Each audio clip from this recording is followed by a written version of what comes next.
crie um conteúdo, ofereça alguma coisa para o seu cliente para depois querer cobrar. A gente tem uma missão ali na empresa, né? Que é transformar coisas complexas em respostas simples para ser um catalisador de informação. A gente quebrou um paradigma. O normal de todo especialista na área financeira é você estar ligado a uma instituição financeira. E a gente não. Como é que eu posso estruturar um método também para trazer para o digital? Simplifique e solucione um problema de cada vez. Quando você começa de uma maneira simples, você cria um certo nível de consciência no seu cliente. Se você conseguir entregar um produto que aumente a consciência dele, é quase que natural que ele vá migrando aí. Quer ver a coisa mais legal? Você olha aqui e vê assim, aprovado da KiwiFi. Não, delícia? Vocês têm que provar isso, né? Fala galera, sejam bem-vindos ao KiwiCast, o podcast da KiwiFi. Eu sou Marcelo Gualberto. Eu sou Bruna Rodrigues. E pra quem não conhece, o KiwiCast é o podcast que traz toda semana pessoas que fazem dinheiro através do marketing digital. E esse episódio é pra você que quer entender como usar o digital para escalar o seu conhecimento e transformar isso em negócio. O nosso convidado de hoje é PhD em Economia, já foi professor universitário, mas no digital já faturou mais de 1,7 milhão de reais. É grana, hein? Ele vai abrir o jogo sobre os primeiros passos, estratégias de vendas, funil, como proteger seu patrimônio e até como se preparar para o futuro. Fica com a gente porque esse papo pode mudar a forma como você olha para o seu dinheiro e, claro, para o seu negócio. Afinal, ele vai contar aqui como é que ele transformou o conhecimento acadêmico em um negócio digital escalável. Eu adoro esses dias, Bruninho, que a pessoa tem uma especialidade fora do digital e consegue crescer e ajudar outras pessoas com ela. Total, ainda mais pessoas conseguem ter resultados tão expressivos dessa forma, né? Ele não é PhD por acaso, né, Bruninho? Exatamente. Vamos chamar ele? Bora lá, quem será que tá aqui? Recebendo sua premiação de R$1 milhão faturados apenas na KiwiFi, vem pra cá, Alexandre Bertoncello. Olá, pessoal. Muito obrigado pelo convite. Sejam todos muito bem-vindos também. Vamos ter um bate-papo para entender um pouco de economia e de grana, dinheiro no bolso. Boa, perfeito. Já pegando todo esse gancho dessa belíssima apresentação que o Marcelo trouxe aqui para nós, você teve resultados muito expressivos no digital e eu queria entrar um pouco nisso. Quando é que foi que você viu a oportunidade de fazer essa transição, né, da sala de aula para o digital? Qual foi o primeiro passo que te levou, de fato, a isso? Então, na verdade, eu fui empurrado ao digital. Né? É uma coisa meio assim, eu me posicionava nas redes sociais por uma questão... Professor de economia não dá para ser comunista, né? Porque ele sabe o número, ele fala assim, porra, não dá para... Né? Só que eu estava no mundo acadêmico. Né? Na época eu dava aula em 2 universidades e o mundo acadêmico é muito vermelhinho. Então, eu levei muita porrada. Toda vez que eu me posicionei, apanhava muito. Só que, professor não tem vida fácil, tá, gente? É tipo assim, preparar a aula, dar aula, corrigir prova, não sei o quê. Então, em algum momento ali, eu fui demais para a universidade. Fizeram um complô ali, me mandaram embora. E na hora eu senti, mas eu falei, pô, é Deus, né? Então, aqueles metade do dia que eu me dedicava à universidade, eu comecei a me dedicar ao digital. E isso foi o meu pontapé. E aí a coisa foi escalando e deu no que deu. Boa. Estamos aqui sentados na mesa do KiwiCast falando essa história. Que legal, cara. A gente conversou no almoço, né, sobre como algumas coisas fazem sentido, outras não tanto. Algumas valem a pena se dedicar e se aprofundar, outras não tanto. E o assunto que você trata é extremamente relevante.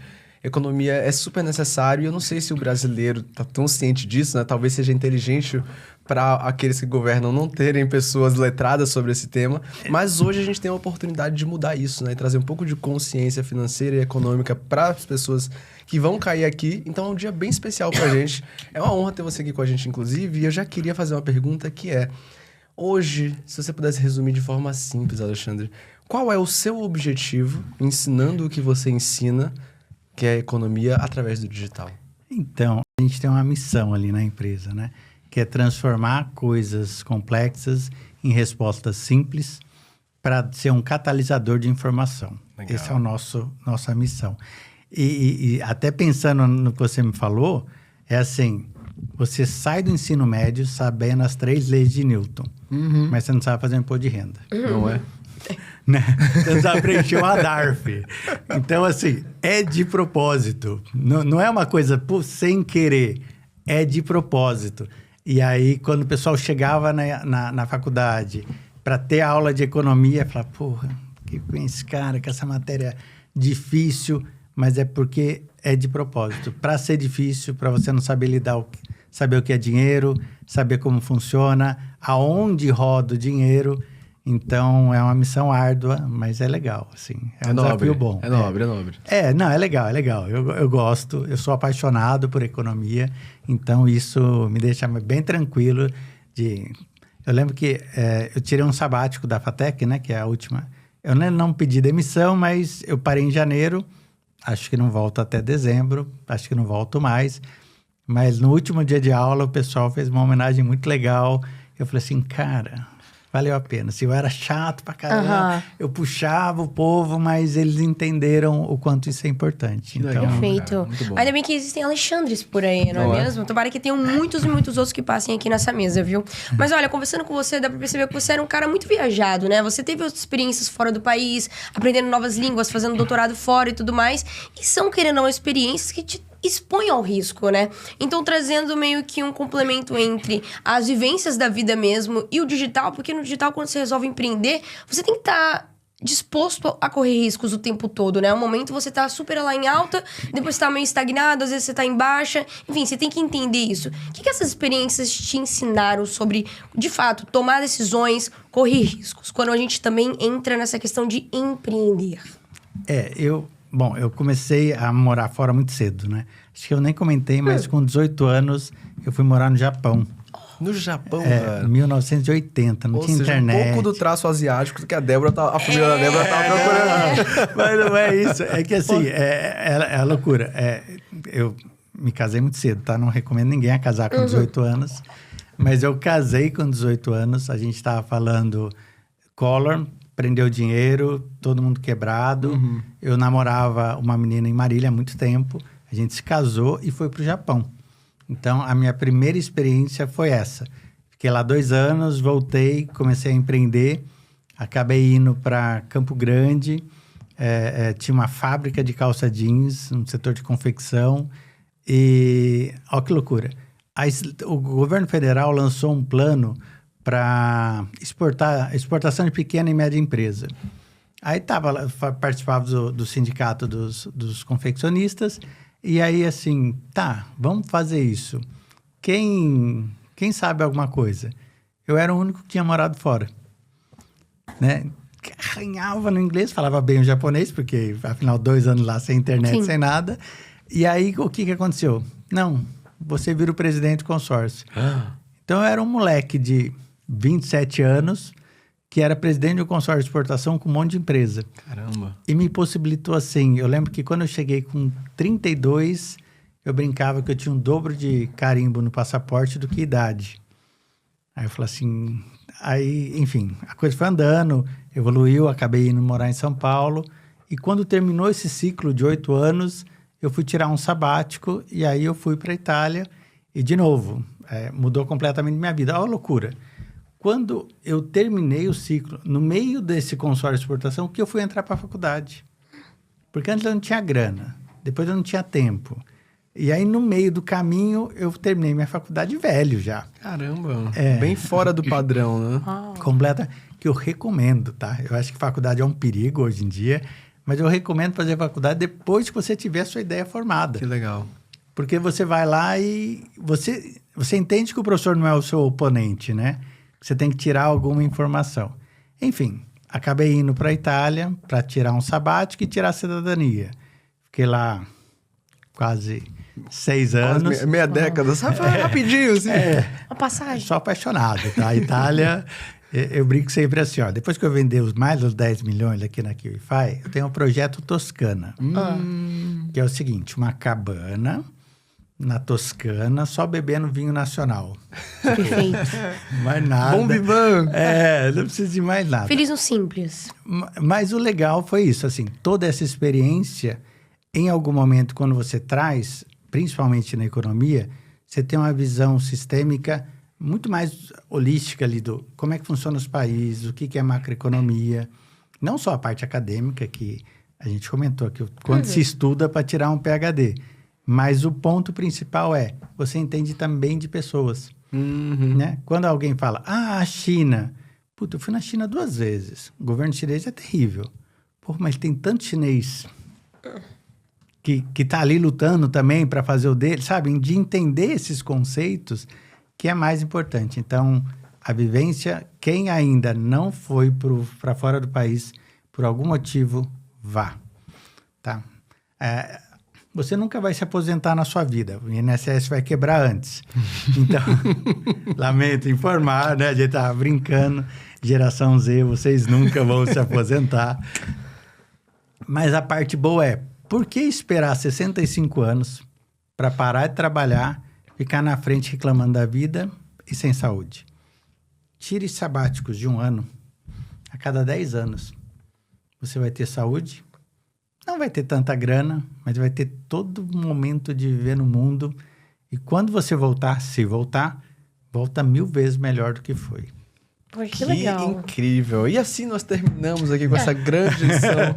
Não, muito bonito isso, muito legal. Porque isso foge um pouco do padrão, né? A gente não ouve o brasileiro que tá ali na base da pirâmide de Maslow, tentando quebrar a barreira da segurança, pensando, poxa, eu vou tirar um sabático. Às vezes ele não tem nem esse tempo, nem as condições de executar isso, né? Mas se a gente tivesse mais acesso... Pega uma mochila e vai. E vai, né? É legal que você falou isso também do seu intercâmbio, que quando eu tava para fazer meu intercâmbio, a gente pesquisou muito para escolher as melhores opções. E eu fui fazer uma faculdade de Business and Management, que é o equivalente à administração de empresas. Mas era por um desejo de empreender, mas ao mesmo tempo era por um, tipo assim, cara, era meio undecided. Tipo, não sei exatamente, então vou para uma generalista. Sim. E eu lembro que nessa mesma época eu estava vendo sobre a cultura australiana, que uma vez que você finaliza o seu ensino médio, os pais incentivam você a fazer um intercâmbio de 1, 2 anos para se conhecer o mundo e aí tomar uma decisão, né, que tem o potencial de mudar toda a vida, né? Isso. Então, às vezes a gente quer antecipar umas decisões, escolhas, que às vezes a gente só precisa um pouco mais de maturidade, de vivência. E isso não precisa ser somente nessa primeira fase dos 20 e pouco. Ao longo da vida a gente pode tirar momentos para repensar, tomar as escolhas melhores. Perfeito. A vida às vezes é muito veloz, a gente acaba sendo atropelado, mas se a gente conseguir dar um passo para trás, a gente às vezes dá 3, 4, 5 para frente, né? É bem legal, isso é bem legal. Me tira uma dúvida agora. A gente falou um pouco aqui sobre conceitos, sobre o seu passado. Eu queria falar um pouco sobre o momento atual que você está vivendo, que é essa vida de expert do marketing digital, né? Uma pessoa que tem um conhecimento aplicado em alguma área da vida relevante e utilizou do digital como um canal de aquisição, né? Para espalhar sua mensagem e transformar mais vidas. Sim. No seu caso, quando você iniciou nessa nova carreira, você, como expert da sua operação, você que fazia tudo? Ou você contratou uma agência, um coprodutor? Como é que surgiu essa oportunidade na prática para você, Alexandre? Na verdade, eu comecei fazendo sozinho, né? E uma coisa legal que a minha equipe foi crescendo sempre com alunos ou ex-alunos. Como eu ainda estava na faculdade, né? O primeiro que veio foi o Gabriel, onde ele também ele tinha essa visão do digital. O Gabriel tem mais ou menos idade de vocês. Não, você tá mais velho, né? Tipo 20 e poucos anos. E a gente começou também assim, do tipo, vamos entender o que os outros fazem, mas foi um tempero legal, porque ele tinha toda essa... A gente sabe que no mundo digital tem muito glamour, uma coisa que você sabe que às vezes é meio fake ali, né? E eu tinha essa coisa muito pé no chão, assim. Então, essa mesclagem foi uma coisa legal para você poder falar assim, não, então vamos medindo a temperatura. A equipe foi crescendo, foi dando certo, funcionando. Hoje a gente está em 10 pessoas trabalhando no digital e, assim, pleno vapor. A meta do ano a gente já bateu, a gente está pensando para o ano que vem dobrar a meta. Sabe aquela coisa? Sim, vai indo. Vamos indo, então vem funcionando. Legal. Porque a gente quebrou um paradigma. O normal de todo especialista na área financeira é você estar ligado a uma instituição financeira. E a gente não. Não é que a gente quer ser outsider. Eu simplesmente acho que é uma ferramenta. Perfeito. O banco te usa como uma ferramenta, porque ele quer captar seu dinheiro para emprestar para alguém. Você tem que usar o banco como uma ferramenta e usar dele o melhor possível. Então, a gente rompeu essa história e eu acho que isso é o mais legal, assim. A gente está meio no oceano azul ali, né? De falar assim, sabe, do Kim, né? Tá todo mundo no oceano vermelho brigando. A gente está no oceano azul porque a gente defende o cliente. A única diferença é que, assim, quando eu era o professor de universidade, eu era o obstáculo para o moleque pegar o diploma. Agora, eu sou um auxiliar, um caminho para quem quer proteger o patrimônio. Que legal, então, isso... E para mim, me deixou muito feliz, assim, porque eu não esperava tudo isso, honestamente não, Mas agora a gente quer mais, né? O céu é o limite, né? Como a gente costuma dizer por aqui. Massa, Que velho. massa. E nesse teu início, qual foi a primeira coisa que de fato você pegou pra botar energia? Foi ali na parte de criação de conteúdo, estruturar a sua ideia, validar ela, criação do curso? Como é que foi isso? Então, eu acho que quando nasce o curso, nasce porque caiu uma renda, né? Então, eu ganhava X, aí eu ganhava metade de X porque eu perdi o emprego. Então, aí a gente pensou no curso. Antes disso, eu pensava simplesmente em expor a ideia e que, de alguma maneira, é a criação de conteúdo. Sim. E que era inconsciente, tá? Eu não sabia do método, você cria conteúdo, depois não sei o quê. Simplesmente foi acontecendo porque eu me irritava, eu não tinha... Não existe a discussão acadêmica dentro da academia, e eu ia na rede colocar o meu ponto de vista. Então, de alguma maneira, eu fui criando conteúdo sem saber que era essa a regra, tá? Façam isso, tá? Criem conteúdo, ofereçam alguma coisa para o seu cliente para depois querer cobrar. Perfeito. Eu fiz isso sem querer. Sem saber que tava fazendo certo. Exato. E aí, a partir disso, quando sobrou tempo, a gente pensou no primeiro curso, que era como dolarizar, que eu já fazia há muito tempo. Fazia isso desde 2020. E se a gente for pensar, a maioria das pessoas não tem conta no exterior, né? Pensa que é coisa para milionário, não sei o quê. E hoje, com um celular, 3 cliques, você está ali dentro. Então, eu pergunto assim, é simples. Pensa no seguinte, nos últimos 100 anos, né, da economia americana e a economia brasileira, a gente ganhou uma vez e eles ganharam 99. Se você tivesse que apostar em um cavalo, você apostaria num cavalo que ganha 99 de 100 ou que ganha uma de 100? Se você já tem sua vida aqui, sua renda aqui, seu emprego aqui, pelo amor de Deus, por que seu dinheiro aqui? Você está apostando tudo no cavalo azarão? Então, isso foi o primeiro ponto. Um curso bem acessível. Aliás, era mais acessível do que a gente imaginava. Aí a gente lançou na primeira semana, aí vendeu assim, 100 e poucos cursos. Uau. Eu falei, cara, não, vamos dobrar esse preço. Vendeu 300 e poucos cursos. Falei, Ué. estou entregando o que as pessoas querem. E aí que começou essa história. Que legal. E eu já tô comprada. Não, o pessoal tá ali. A gente não chegou nem na metade do podcast. Não, e eu tô aqui, meu Deus, minha conta na Evelyn tá parada. Preciso fazer alguma coisa em relação a isso. O pessoal fica, dolarizar patrimônio. Não, a gente vai aprender um pouquinho sobre tudo isso. Me diz uma coisa, no seu início, pensando que você era um professor acadêmico, veio de uma escola mais tradicional, né? Você entra no mercado digital, que é um canal de aquisição, e tem a sua forma de fazer as coisas, né? Sim. Qual foi o seu maior desafio no início? Foi lidar com a parte das vendas ou ensinar para uma audiência que talvez não tinha a mesma, não necessariamente a capacidade intelectual, mas a noção que um acadêmico de economia tem? Ou foi se acostumar com as ferramentas? O que foi desafio para você no início? A coisa mais complicada era olhar e falar para a câmera, né?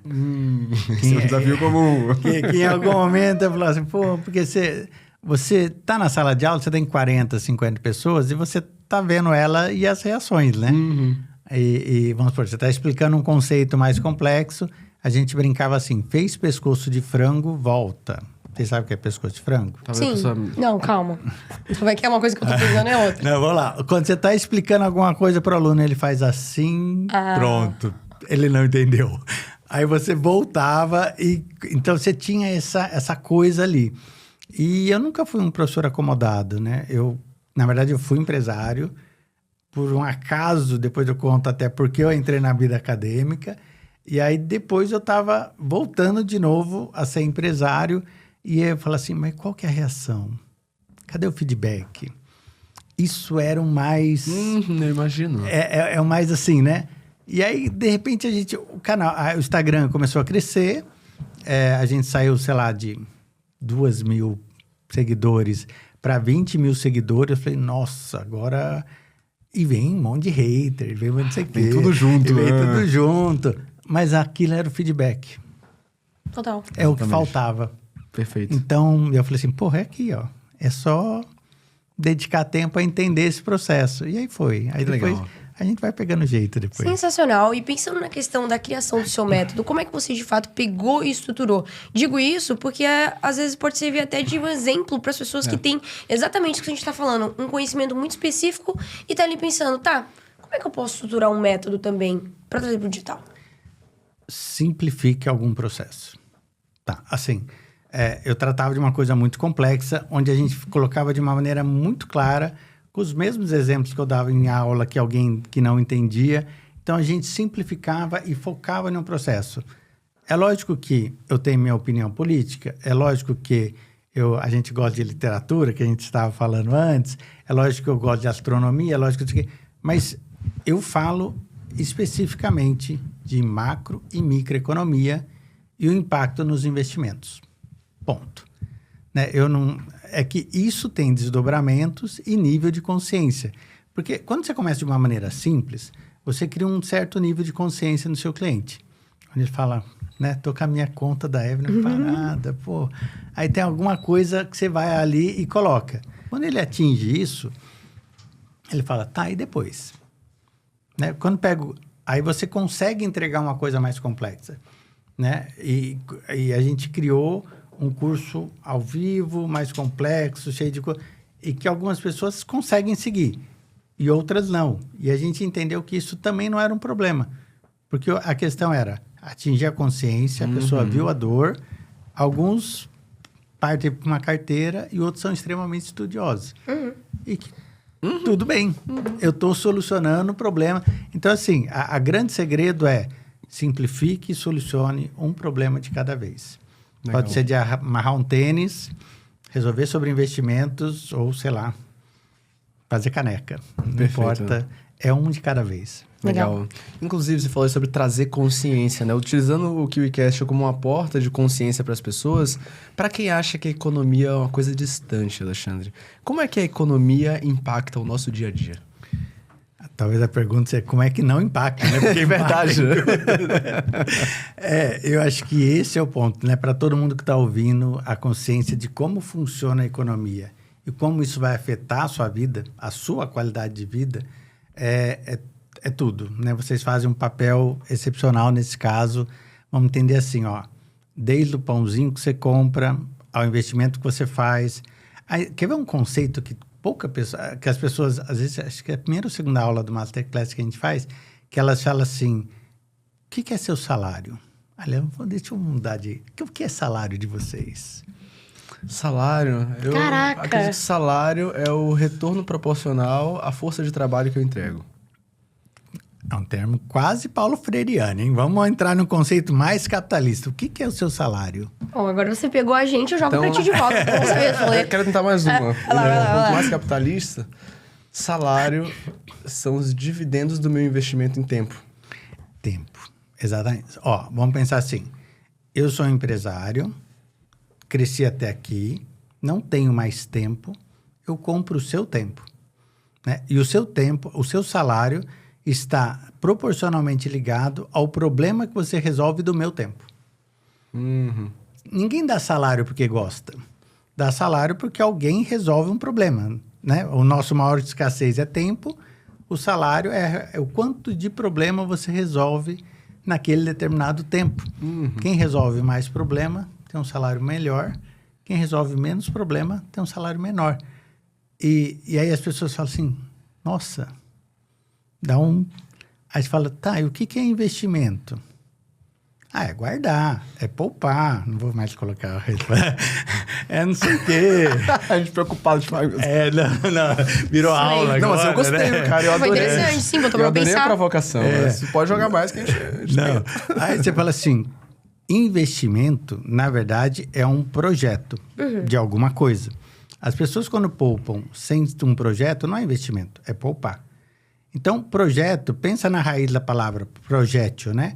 Então, sei lá, numa bala, ela sai de um lugar, tem um determinado tempo e atinge um alvo.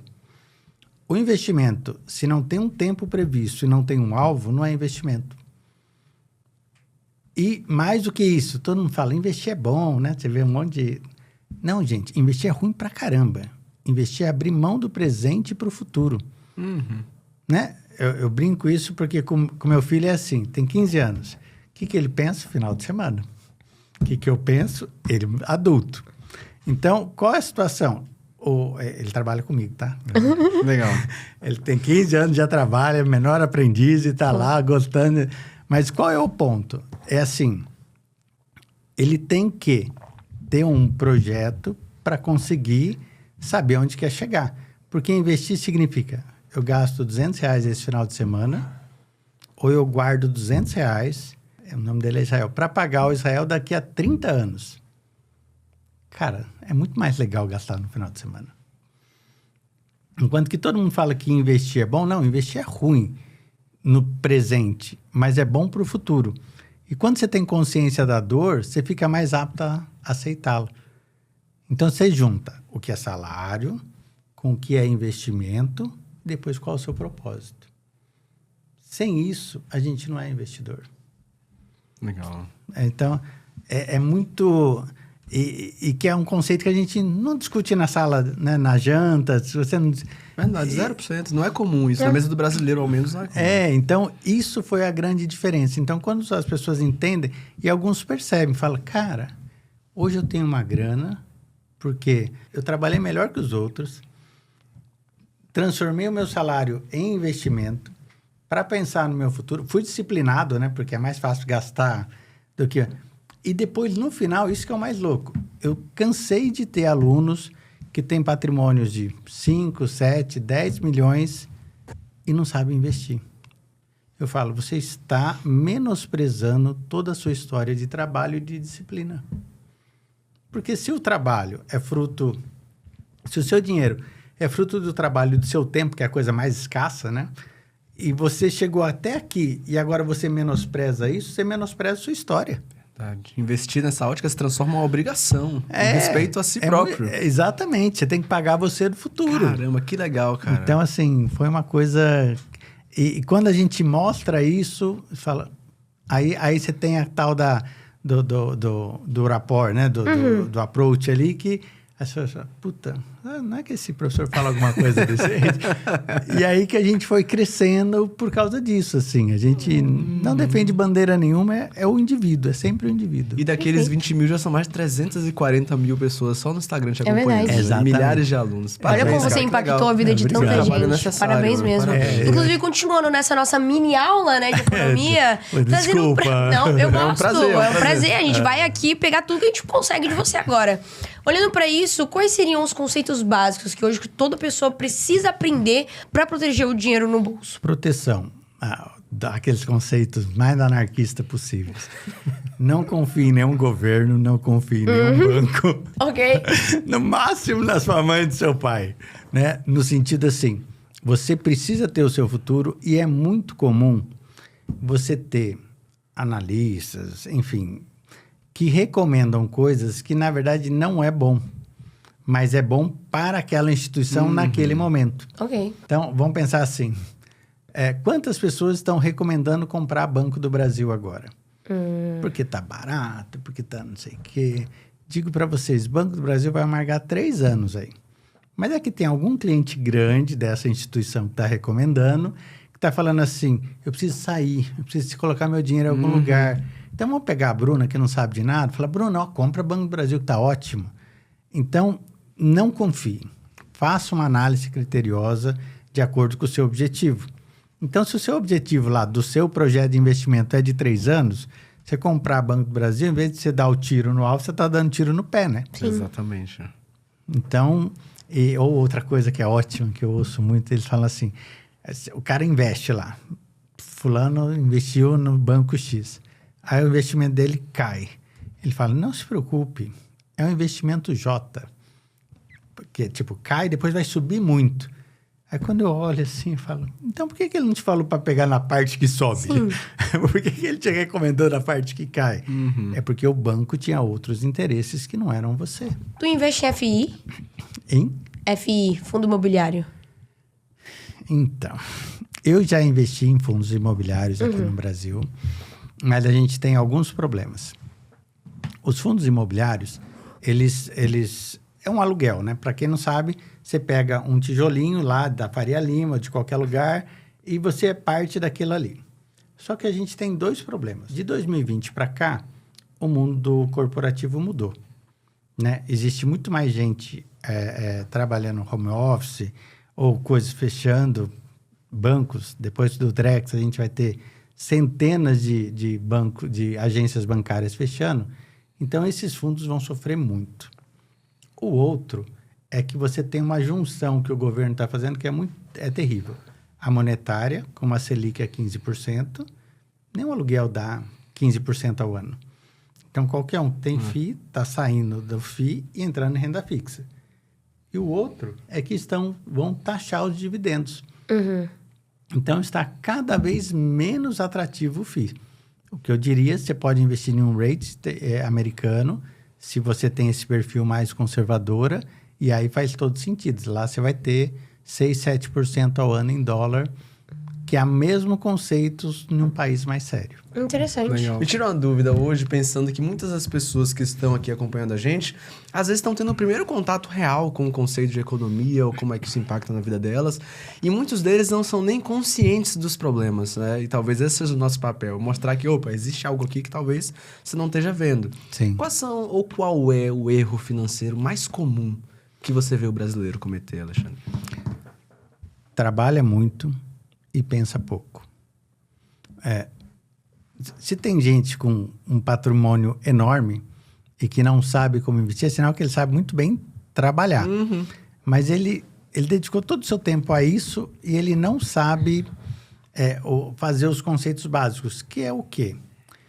É o tal do criar renda passiva. Então, vamos pensar em alguém que tem uma garagem de carros. Certo.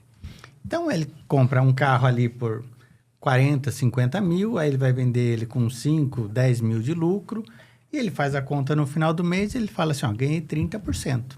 Tem algum investimento que dê 30%? Não. Então, eu continuo comprando carro.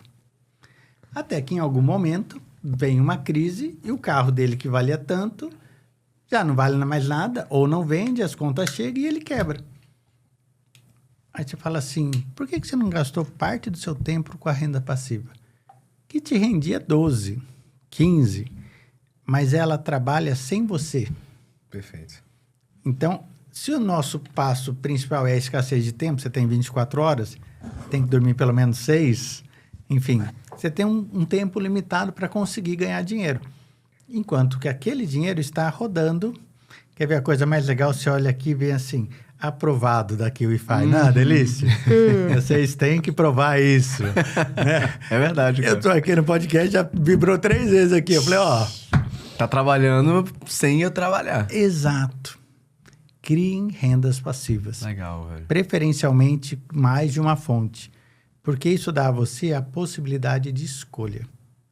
Tem um filósofo italiano que fala assim, opções e não escolhas. O que significa isso? Nós fomos almoçar e tínhamos opções, né? Esse prato, esse prato, esse prato, esse prato. E, preferencialmente, estão querendo que a gente tenha só 2 opções, né? No caso do Brasil, é só direita e esquerda. É só não sei o que, não sei o que. E tentam fechar o nosso pensamento. E você fazer opções, alguém pensou para você. O que é escolha? É você construir o seu menu. Então, o que é a lógica da renda passiva? Você tem tempo para construir o seu menu. E aí você passa a ter escolhas e não opções. Eu tinha só a opção de trabalhar em 2 universidades para manter um padrão de vida bom. O professor ganha bem, não sei o que, aquela história. Aí você fala assim, isso era a opção de perder o emprego era procurar outro. Né? É a opção. A escolha é, se tiver uma coisa nova, se eu conseguir olhar fora da caixinha, né? E quem te dá isso é a renda passiva. Exatamente. E eu espero que muita gente tenha aprendido, porque eu aprendi pra caramba aqui nessa mini aula. Você aprendeu, né, Marcelo? Saindo daqui, a gente vai ter que alugar um pouco mais, sabe, Alexandre? Vai ser... Boa sorte, boa sorte. Eu também tô. Mas olha só, agora voltando um pouco pra questão ali do digital. Boa. Hoje, você tem mais de 300 mil seguidores, tem uma comunidade intensa aí de alunos, Sim. tem produtos diferentes. Pensando nessa sua esteira de produtos, como é que ela tá funcionando hoje? Como ela é estruturada? Desde ali do primeiro contato até o contato com aqueles produtos mais high ticket, sabe? Sim, tenham esteira, né? Tem que ter, porque às vezes, pensa assim, vamos pensar em um senhorzinho de 60 anos que construiu seu patrimônio vendendo carro lá. Ele vai me olhar no Instagram e falar, parece legal. Mas se ele procurar um produto meu que já tem um preço lá em cima, ele vai falar, não confio nesse cara. Agora, se ele tiver um produto de entrada e ele sentir qualidade ali, ele vai ganhando confiança e é o meu papel, quanto empresa, dar para ele justamente esse upsell, né?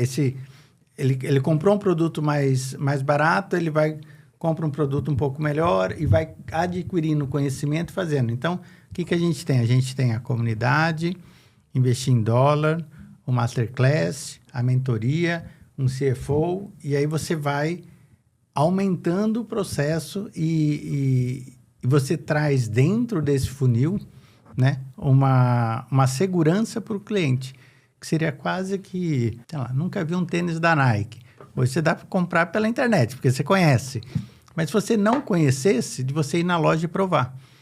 Então, a plataforma me oferece isso. Eu tenho cursos baratinhos, né, onde as pessoas entram, vê tudo ali, né? A gente, com essa área de membro nova de vocês...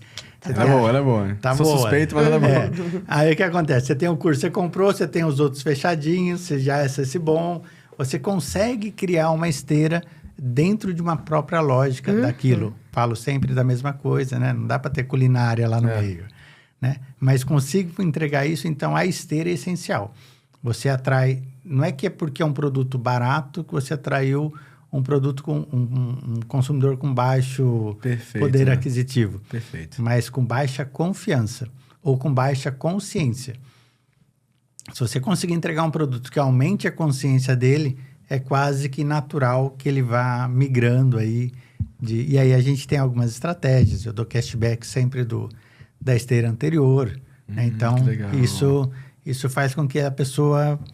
se incentive a Esse é um crescer. trabalho de Nunca vi ninguém ascensão. falar sobre essa parte do cashback. Diferente. Esse é um trabalho de ascensão legal, cara. Total. Porque é quase uma escolha burra eu não ir pro próximo passo.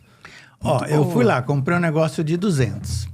Aí, puta, muito bom. Me ajudou pra caramba. Tem um negócio de 2.000. Só que custa 1.800, porque o 200 eu tenho de cashback. Falo, puta, se aqui era bom por 200, imagina por 2.000. Exato. Aí cheguei no 2.000, tem um negócio de 20.000. Ó, os 2.000 é cashback, porque eu acredito que eu vou te entregar aqui. E a gente acaba dando à pessoa todo esse processo. Então, muito bom. Eu Muito gostei diferente, dessa aí. gostei também. Essa aí é um hackzinho de trilha de aprendizagem que... O cara é economista, né, Gatô? Não, é que é isso. É Gente. jornada do cliente. Isso. Você vai entregando e prometendo mais na próxima. E eu tenho tanta certeza que é bom que tudo aquilo que você pagou eu te dou de desconto. Boa. Legal. Você fala, cara, então deve ser bom mesmo, né? Verdade. E aí, Perfeito. Top, esse é um bom Diferente. hack. Agora me diz, você tem uma esteira de produtos bem estruturada, desde produtos de entrada a produtos de alto ticket. Como é que você faz para vender eles? Você utiliza hoje funis de lançamento, perpétuo, é pelo Instagram, é YouTube? Como é que funciona hoje? tem um pouco de tudo, né?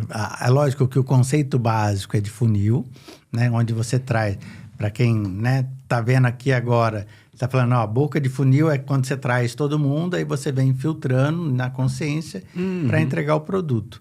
Mas 340 mil pessoas falando com você, é impossível você responder, né? A gente tem uma equipe trabalhando, mas a gente criou uma IA para fazer as primeiras respostas, né? A gente acabou optando por não comprar nenhuma IA, mas por desenvolver internamente.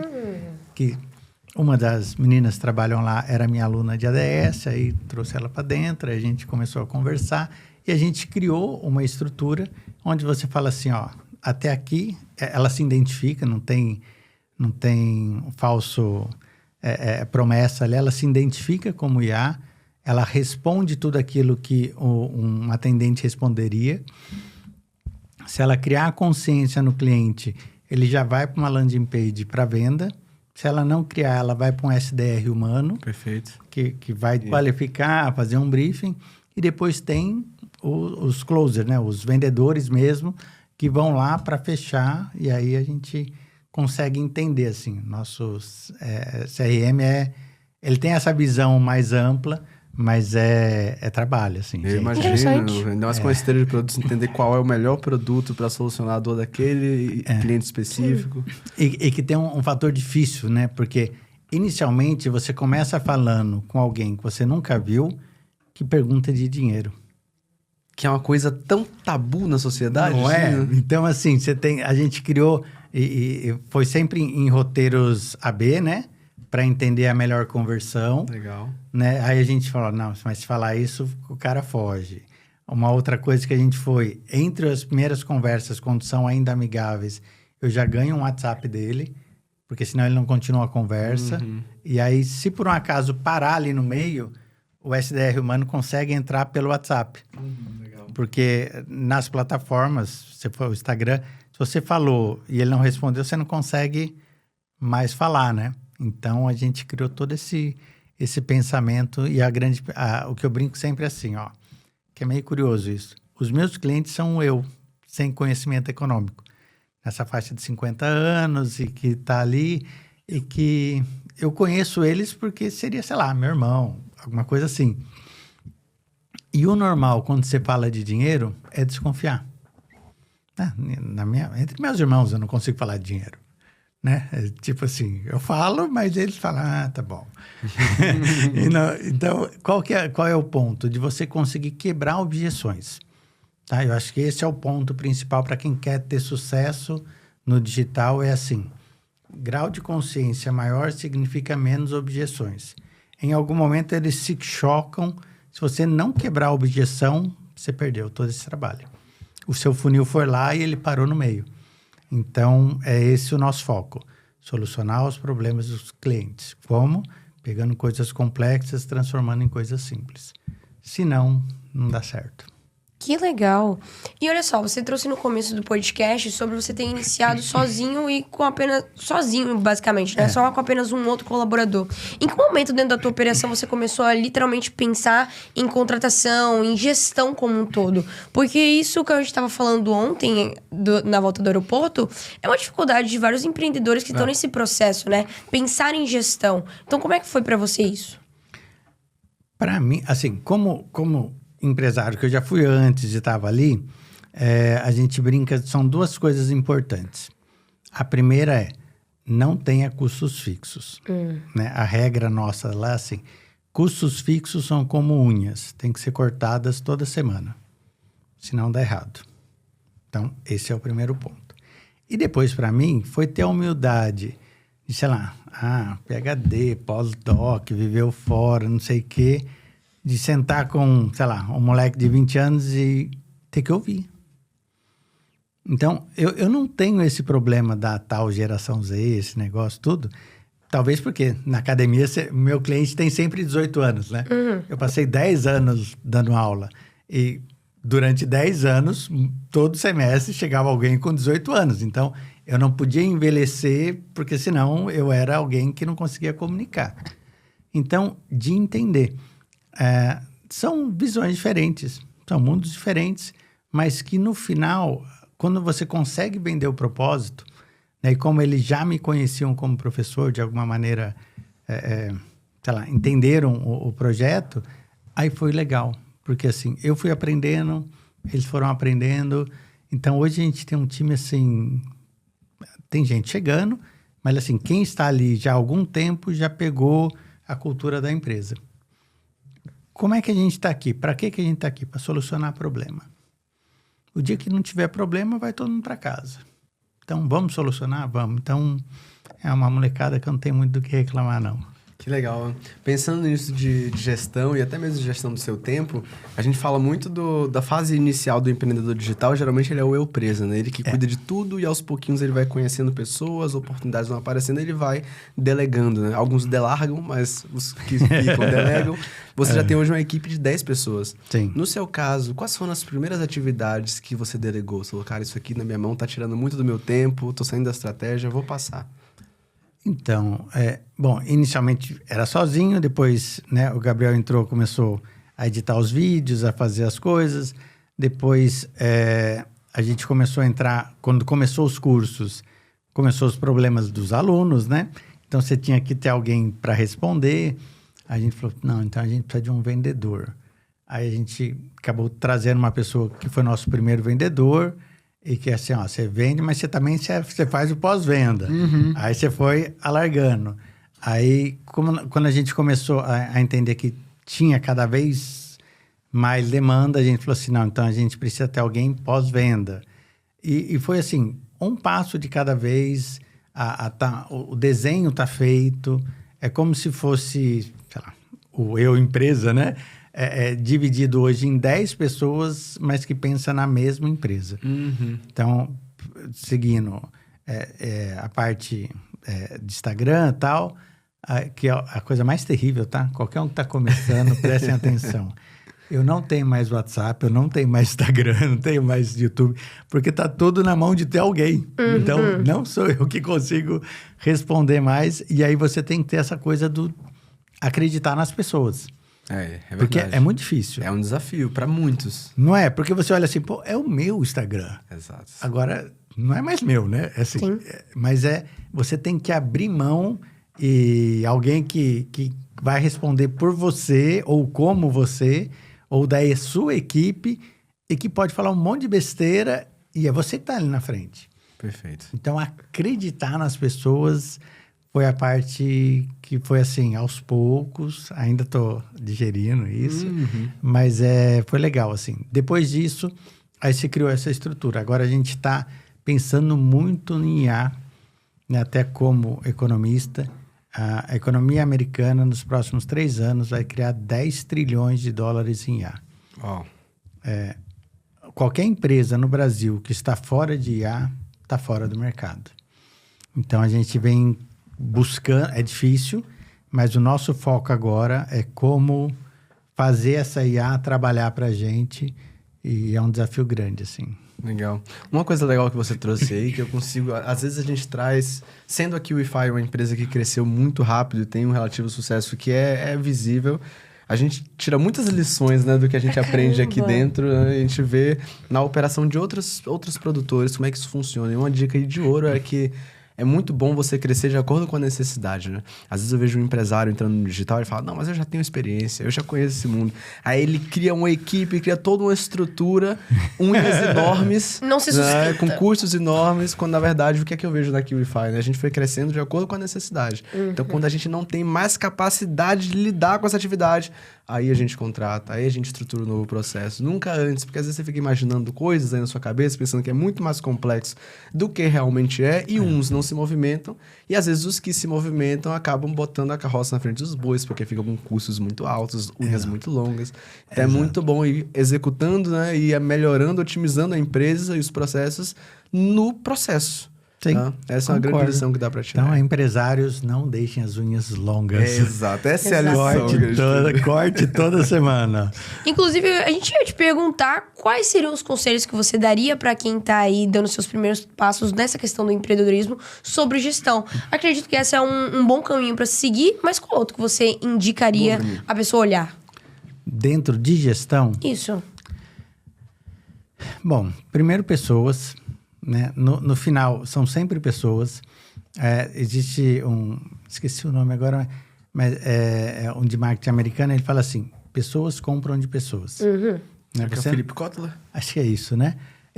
Pessoas compram de pessoas. Então, assim, ou é eu, pessoa, ali na frente do processo, ou é alguém dentro da equipe falando ali. Então, se eu não treinar essa pessoa, ela não vai vender como eu venderia.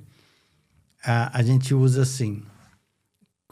quantas horas a gente vai trabalhar? Porque lá no sábado a gente quase não trabalha. Cadê? Os vendedores trabalham 24 horas. Tá? Não para. Mas assim, o escritório não trabalha no sábado. Então, é de segunda a sexta. Fala assim, 1 hora por dia, eu quero você pesquisando o que você vai fazer daqui a 6 meses. Eu não quero você fazendo nada. Mas você vai ter que me trazer esses 6 meses para o presente. Então, como a gente... Que é essa história. Você não vai criar um custo. Vai criar um curso, vou contratar uma empresa para fazer um treinamento. Não, eu acredito em você. Não tem internet aí? Não está um mundo na sua frente? 1 hora por dia, pensa no que você vai fazer daqui a 6 meses. E vem funcionando.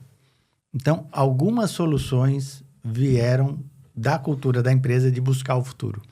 Então, assim, gestão, pessoas só evoluem quando tem tempo, né? Dorival Caymmi é ótimo, né? Que ele falava assim, eu lembro uma vez, uma entrevista no Jô, E o Jô falou assim, não, porque artista lança disco toda hora, né? E o Dorival Caymmi lançou um LP e uma música solo. Ele falou assim, mas por que você não vai lançar outro disco? Ele falou assim, pra quê? O que eu fiz foi o melhor que eu conseguia fazer dentro do meu ócio criativo. Então, por isso que Dorival Caymmi é Dorival Caymmi. Tem um monte de banda que foi e voltou e a gente ainda vai ouvir Dorival Caymmi. Então, qual é o ponto? Você precisa dar esse tempo do ócio. Desde que seja direcionado. Eu não acredito naquela história do Google que vai ter, ping-pong, não sei o quê. E aí você não está pensando no negócio. Mas imagina assim, você tem a responsabilidade de fazer o negócio, o seu negócio ser melhor. Então você vai com isso ganhar mais, você vai com isso fazer aqui. Como é que tá? Eu tenho aqui a infraestrutura para você, corre. Então, a gente tem todas as inteligências artificiais pagas, todo mundo tem acesso, a gente tem tudo. E não tem essa fiscalização. Escuta, mas o que você está abrindo aí? O que você está vendo? Você não está no seu tempo? Faz o que você quiser. Se você não fizer, alguém vai fazer. Então, a gente precisa entender que gestão, principalmente que essa história de geração Z, a gente está falando assim, confie nas pessoas e cobre. Não é cobre e desconfie. Se você inverter esse processo, eu acho que não existe muito essa coisa de geração. Existe de propósito. Olha que legal, visão diferente que você trouxe aqui. Legal, né? Diferente mesmo, sim. Gostei, né?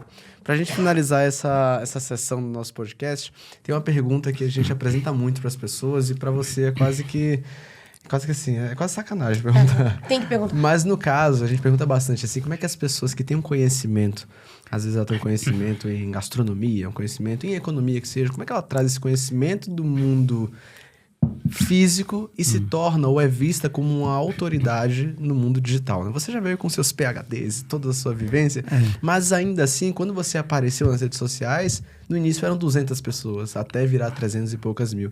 Então, qual o conselho que você daria para uma pessoa que quer ser vista como autoridade, mas precisa passar por esse processo? O que é que ela tem que fazer? Então, o que eu fiz, né? Não quer dizer que vá dar certo.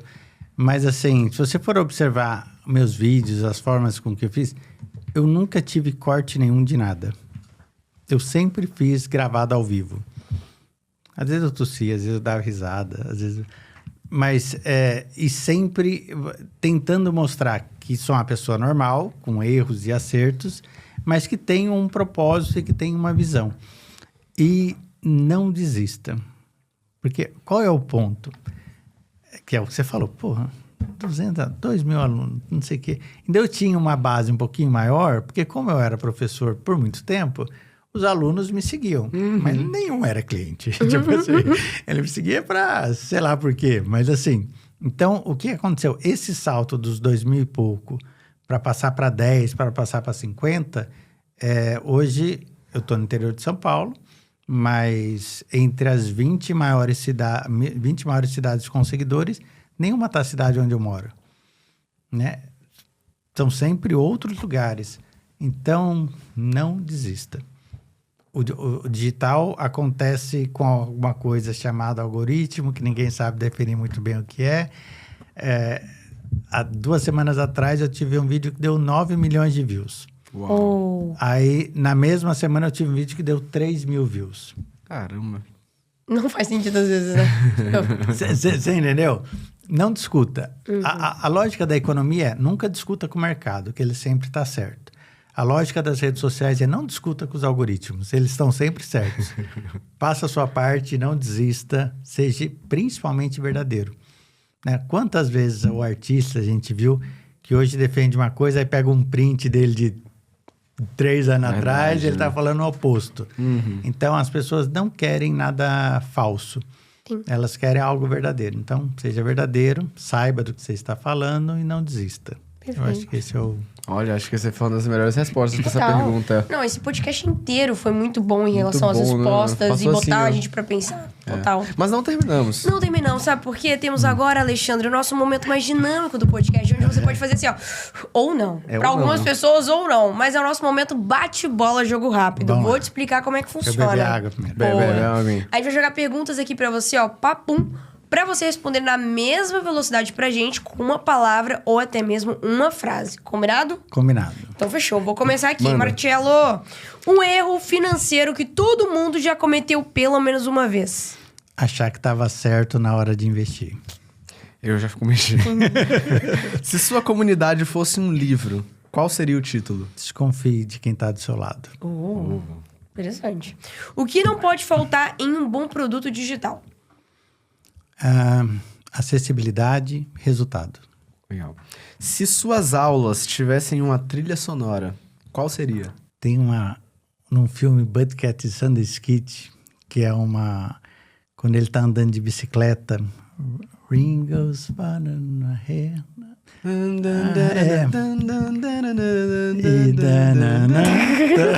E ficamos aqui. Esqueci Eu também não sei. música. Mas eu sei qual música. Mas valeu, a melodia valeu. Mas Música ela- muito ela- anos 90. assim, Que é uma coisa assim, que era o faroeste, todo mundo andava de cavalo e ele começou a andar de bicicleta e começou a chover. Uau. E era uma coisa de viver o novo, assim. Que legal. Que legal. Interessante. Essa música remete muito à minha infância. O que é sucesso pra você hoje? Respeito. Legal. E pra finalizar esse bate-bola com chave de ouro, qual é o 80-20 do seu negócio? Segredo. Pode falar sim ou não? Olha, eu não posso... A economia é livre. Liberdade de expressão. É, todo mundo, vai indo. Guardamos a lei de Pareto. Segredo? Segredo. Ok, perfeito. Guardamos então. Inclusive, Alexandre, você falou que a galera que ficasse aqui com a gente até o final e você que tá aí ficou, ia receber um presente seu. Conta pra eles o que é esse presente. Exatamente. A gente falou tanto em começar a dolarizar, começar a proteger o patrimônio. Quem for lá no meu Instagram e digitar KiwiFi, vai receber 50% de desconto no curso para como investir em dólar. Bruninha já enviando agora a eu mensagem. tô indo agora. Não, você não tá entendendo. Eu vou agora. Show de bola. Então não Isso. perde essa oportunidade, corre lá no Instagram do Alexandre, digita KiwiFi pra ter acesso a essa promoção. Boa. Bruninha, E aí? foi bom esse episódio. Não, né? esse podcast foi incrível, muito conhecimento, Super minha cabeça tá agradável fervendo. O cara realmente. É por isso que ele é uma autoridade. Não é E por eu chamei acaso. aqui de cara, mas. Cara não dá, né? Mas enfim, terminamos ainda? Não terminamos, porque agora terminamos. nós temos presentes. Presentinhos que faz. Presentes pra agradecer a Alexandre, sua participação. Você tem agora um kit completo da KiwiFi. Você tem caneca, roupão. Agora Você essa parte- tá se achando a parte agora, do ó. Tô na caneca muito agora. obrigado de coração. Voltar em casa, a molecada vai devorar o chocolate. Tá Show vendo? de bola. Esse presente, inclusive, é pra agradecer a sua participação aqui no podcast, entregando conteúdo que realmente tem o potencial de transformar a realidade financeira e de vida de milhares de pessoas que vão acessar isso aqui. Muito obrigado. Tenho a certeza que as pessoas vão querer continuar te acompanhando, então já deixa aí suas redes sociais que vai aparecer na telinha pra eles seguirem. Tá certo. Pessoal, quem quiser saber um pouquinho mais sobre economia, sobre como investir, como proteger o patrimônio, @PhD Bertoncello no Instagram, YouTube, TikTok e Twitter. Twitter a gente só briga, né? X, né? X, a gente só eu gosto briga. tanto do nome Twitter. Mas pode seguir lá. A gente tá tentando ao máximo simplificar a economia para você. Show Boa. de bola. Muito obrigado pela sua participação. É isso, Foi um obrigado. prazer. Tamo junto. E Bruninha, pra quem ficou com a gente até o final, o que é que a gente tem que fazer agora? Conta. Cure Lovers que ficaram aqui até o final, que eu tenho certeza absoluta que vocês ficaram, já deixem aquele super like, comentem aqui os insights valiosíssimos que vocês pegaram com o Alexandre Bertoncello. Comentaram, então agora se inscreva no nosso canal e ative esse sininho, hein? Pra vocês não ficarem de fora de nenhum novo episódio que sair aqui do KiCast. E aquele ponto bem importante que vocês já sabem, mas bora lá. Ô Marcelo, aonde a gente se vê? A gente se vê no próximo episódio. É um compromisso e eu vejo todos vocês lá. Valeu. Bye!